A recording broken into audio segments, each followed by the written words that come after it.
La route donc relie les régions ouest et nord de l'île avec des enjeux particuliers de l'aéroport dans la partie nord et du port dans la partie ouest, et avec plus de 60 000 véhicules qui circulent sur cette route par jour. Donc la problématique est liée au fait que cette route est fortement exposée aux aléas naturels avec des risques de mouvement de terrain et des risques de submersion en période de forte houle. La solution qui a été retenue est celle d'une solution maritime, donc mixte, avec une partie digue et une partie viaduc. Pourquoi pas avoir choisi de faire toute la route en viaduc? La solution viaduc était un peu moins impactante que la solution digue, mais le paramètre socio-économique a été un des paramètres qui a fait pencher sur l'aspect digue et viaduc. En fait, en phase définitive, on a un impact qui est lié en fait à l'emprise que prend la digue, mais par exemple en période de travaux, on n'a pas mesuré d'impact supérieur à la partie digue par rapport à la partie viaduc. Là, avec la construction de la route, on a pu ce travail d'évolution naturelle de la falaise, et on a aussi une réduction des apports d'embrun en pied de falaise. Ça a aussi favorisé ces aménagements, le développement des espèces exotiques envahissantes.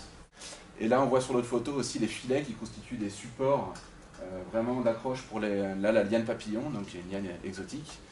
Mais quel est l'impact concret du chantier actuel de la NRL sur les espèces de la falaise? L'impact prévu en amont, depuis la conception, il a été considéré comme les impacts résiduels ont été considérés comme négligeables, mais il y a des suivis qui sont réalisés par un bureau d'études et qui vont pouvoir mesurer l'impact réel. Est-ce que l'objectif final sera de revégétaliser la falaise avec les espèces en voie de disparition? Alors, pour l'instant, c'est pas inscrit comme ça dans les mesures compensatoires. Il y a une mesure compensatoire, là on en parlait, c'est la dépose des filets et puis les constructions de l'ancienne route pour recréer un gradient naturel. Au niveau de la falaise, mais est-ce que c'est aussi au regard avec l'habitation animale sur les oiseaux du chantier? Bon, pour le moment, c'est pareil, c'est trop tôt pour avoir un bilan.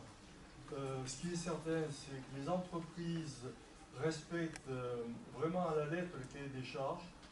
On va faire des visites vraiment surprises dans la nuit pour voir, parce qu'ils doivent éteindre pendant 50 jours les éclairages pour les oiseaux marins à la période de reproduction. Et jusqu'à ce jour, il n'y a pas eu une heure de fête en plus. Donc là, les entreprises jouent le jeu.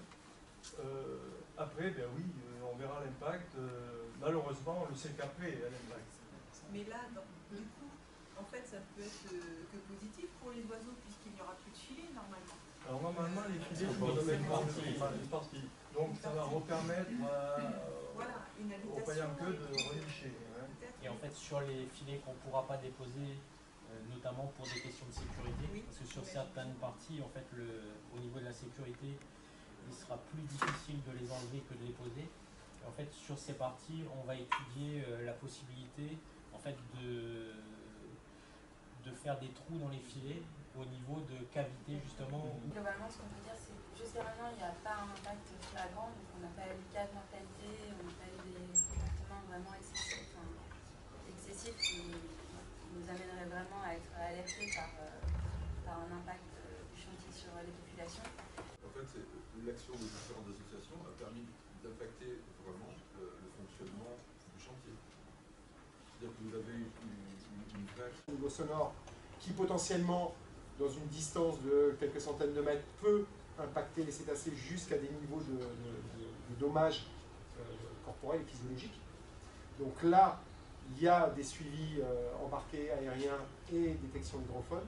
Et là, dans ce cadre-là, effectivement, il y a des ateliers qui ont été bloqués parce qu'il y avait des cétacés qui étaient sur zone et le temps, et qui ont même été remis. Certains ont été décalés dans le temps, certains ont été remis parce que les cétacés étaient là pendant le moment où ça pouvait être fait. Plusieurs mesures ont été envisagées. Donc, en premier lieu, ce qu'on appelle les mesures d'évitement. en fait, qui sont des mesures qui sont prises en compte dès la conception du projet. Par exemple, on peut citer pour les mammifères marins, en fait, le choix d'avoir des fondations, des piles du viaduc qui sont uniquement posées sur le fond marin. Une modification vraiment capitale pour nous, d'un point de vue cétacé dans le projet, c'est l'abandon de ce qu'on appelle le battage. En maritime, ce genre de travaux génère un niveau acoustique extrêmement important. Et là, il y avait vraiment des angoisses de dépasser les seuils de gêne et surtout les seuils létaux pour les cétacés. Et en fait, en cours de projet, ce système a été abandonné au profit de la pose des piles sur le fond. Des mesures de réduction sont mises en place, comme par exemple, pour continuer sur les travaux bruyants, ce qu'on appelle des rideaux à bulles et qui permet d'éviter la propagation du bruit.